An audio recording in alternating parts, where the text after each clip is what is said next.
स्वागत है दोस्तों आपके अपने YouTube चैनल शिक्षा गुरु 91 में। दोस्तों आपको यहाँ पर शिक्षा से संबंधित आपको हर प्रकार की वीडियो मिलेगी। हम पढ़ेंगे दोस्तों आज ITI से रिलेटेड वह 25 महत्वपूर्ण इंपॉर्टेंट क्वेश्चन जिनके बारे में ITI में अक्सर पूछा जाता है। तो दोस्तों इलेक्ट्रिक वायरिंग 25 इंपॉर्टेंट क्वेश्चन। तो अपन शुरू करते हैं आज जनरल नॉलेज के हिसाब से विद्युत वायरिंग की। तो दोस्तों शुरू करते हैं आज की क्लास आज की क्लास का प्रथम क्वेश्चन। तो दोस्तों आज की क्लास का फर्स्ट क्वेश्चन है कि लाल रंग की तार को निम्न में से उपयोग किया जाता है। यानी लाल रंग की तार को निम्नलिखित के लिए उपयोग किया जाता है। यानी लाल रंग की तार को किसके लिए उपयोग किया जाता है? ऑप्शन नंबर ए अर्थ के लिए, ऑप्शन नंबर बी न्यूट्रल के लिए, ऑप्शन नंबर सी फेज के लिए, ऑप्शन नंबर डी इंसुलेशन के लिए। तो दोस्तों इसका राइट क्वेश्चन है ऑप्शन नंबर सी, किसके लिए? फेज के लिए। क्वेश्चन नंबर 2, अर्थ वायर की पहचान के लिए अंतर्राष्ट्रीय वर्ण कोड है। यानी जो अर्थ की वायर है उसके पहचान के लिए जो अंतर्राष्ट्रीय वर्ण कोड है वो कौन सा है? ऑप्शन नंबर ए काला, ऑप्शन नंबर बी लाल, ऑप्शन नंबर सी नीला, ऑप्शन नंबर डी ग्रीन। बताइए दोस्तों। तो दोस्तों इसका आंसर राइट आंसर है ऑप्शन नंबर डी यानी ग्रीन।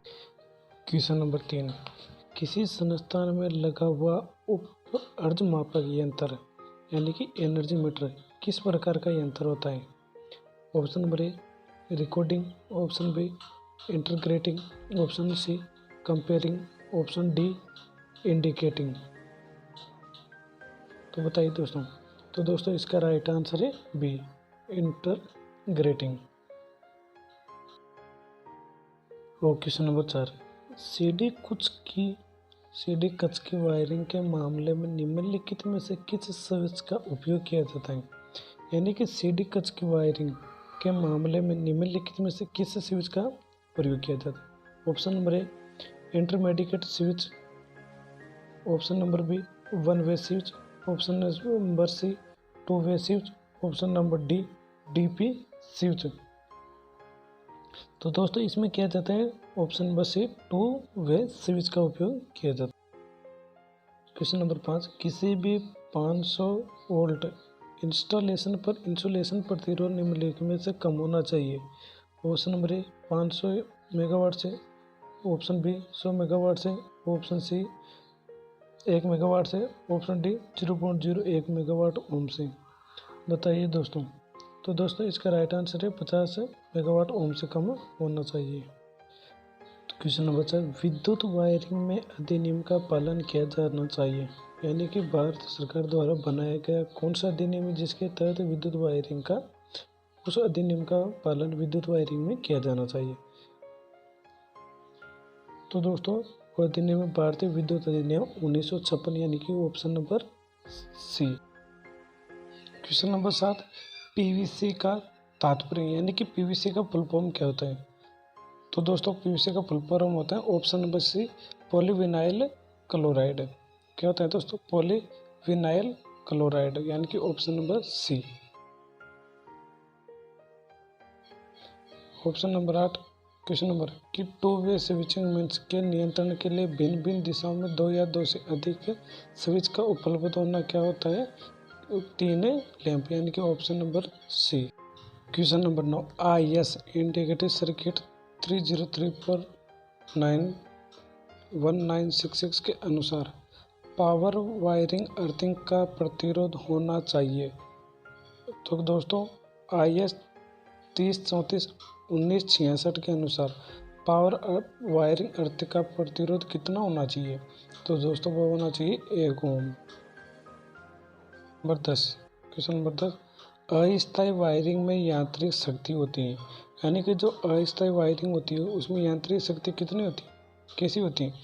0, वेरी लो, हाई, मोरिदेनो, परमानेंट वायरिंग। तो उसमें होता है कि वेरी लो यानी कि 10 नंबर क्वेश्चन नंबर 10 का option number B. Question number 11 कि ब्रिटानिया जोड़ का प्रयोग किया जाता है। तो ब्रिटानिया जोड़ का प्रयोग किसमें किया जाता है? तो दोस्तों वो किया जाता है सिरोपरी लाइन में।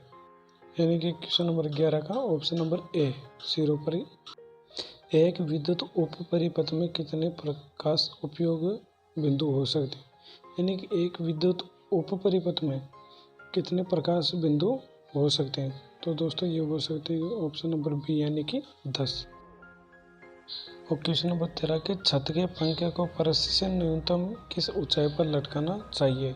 यानी कि जो छत का पंखा होता है उसे ज़मीन से कितने ऊपर लटकाना चाहिए छत पर, उसकी ऊंचाई कितनी होनी चाहिए? तो दोस्तों उसकी ऊंचाई होनी चाहिए 2.5 मीटर यानी कि 2.5 मीटर ऊंचा होना चाहिए। इस क्वेश्चन नंबर 13 का option number C. Question number 14 की वायरिंग की लूपिंग विधि का उपयोग सामान्यतः किसके लिए किया जाता है? तो दोस्तों ये किया जाता है घरेलू वायरिंग के लिए, यानी कि क्वेश्चन नंबर 14 का option number B. Question number 15 कि जीने की वायरिंग के प्रचालन के लिए किसकी आवश्यकता होती है? तो दोस्तों जीने की वायरिंग के लिए 2 इंटर स्टैंडर्ड स्विच की आवश्यकता होती है, यानी ऑप्शन नंबर सी कि 2 स्टैंडर्ड की आवश्यकता होती है काय में जीने की वायरिंग में। क्वेश्चन नंबर 16 की पिन सॉकेट में जब अर्थ पिन शीर्ष पर हो तो स्विच नियंत्रित फेज तार को संयोजित करना चाहिए।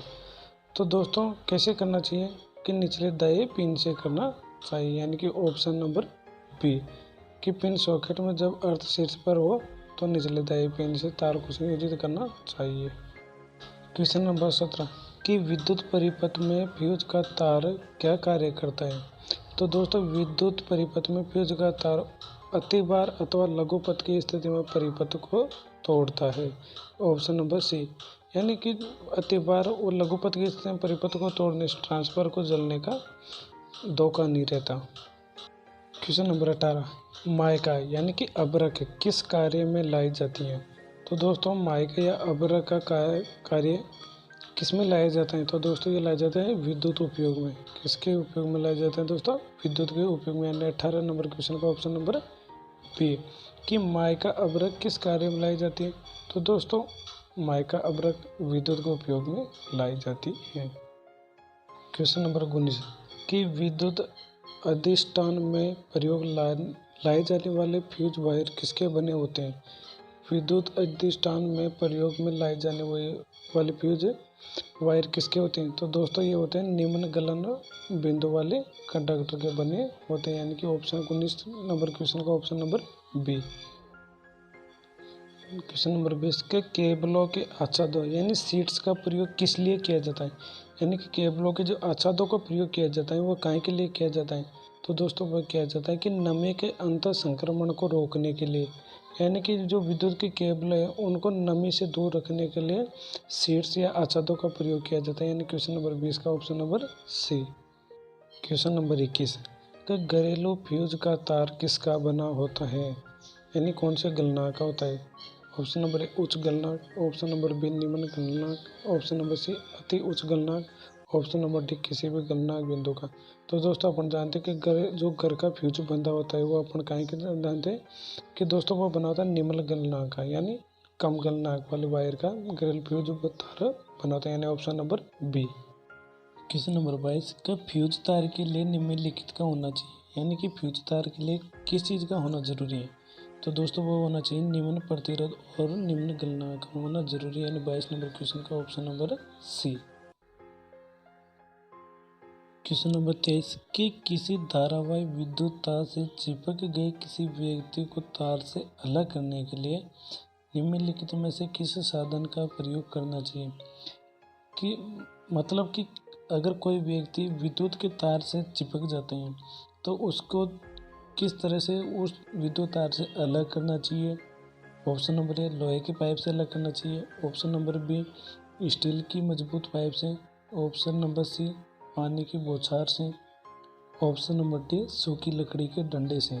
तो दोस्तों अपन इस बात को अपन सब जानते हैं कि जब कोई व्यक्ति किसी विद्युत तार से चिपक जाता है तो अपन क्या करते हैं, अपन को क्या करना चाहिए कि सूखी लकड़ी के डंडे से विद्युत तार से उस व्यक्ति को अलग कर देना चाहिए। क्वेश्चन नंबर 23 का option number D. Question number 24 का जो घरेलू वायरिंग में स्विच को हमेशा कहाँ स्थापित किया जाता है? जो घर में वायरिंग में स्विच होता है जिसे अपन विद्युत को चालू वो बंद करते हैं ऑन ऑफ, तो वह कहाँ स्थापित किया जाता है? तो दोस्तों वो स्थापित किया जाता है लाइव वायर में। लाइव वायर का अर्थ होता है कि जो हमेशा धारा बहती है उस वायर में। तो उस वायर में जब स्विच को स्थापित कर दे तो उससे ऑन ऑफ विद्युत लाइव वायर को ऑन ऑफ कर सकते हैं। कि क्वेश्चन नंबर 24 का option number C. Question number 25, किसी वितरण लाइन में सबसे ऊपरी वाला तार कौन सा होता है? जब दोस्तों कोई वितरण तार यानी जब कोई लाइन दूसरी लाइन जब कोई लाइन अपने द्वारा विद्युत वितरण करती है यानी विद्युत का बंटवारा करती है तो जो तार निकले होते हैं वायर, विद्युत के वायर, तो उसमें सबसे ऊपर का वायर कौन सा होता है? और न्यूट्रल तार, अर्ध तार, फेज तार। तो दोस्तों वो होता है फेज तार की ऑप्शन नंबर सी। तो दोस्तों ये हुए ITI के 25 क्वेश्चन पूर्ण। तो दोस्तों अगर आपको वीडियो पसंद आई तो वीडियो को लाइक, चैनल को सब्सक्राइब करें। और दोस्तों अगर आपको ऐसी वीडियो आगे चाहिए तो आप कमेंट बॉक्स में कमेंट करके बताइए।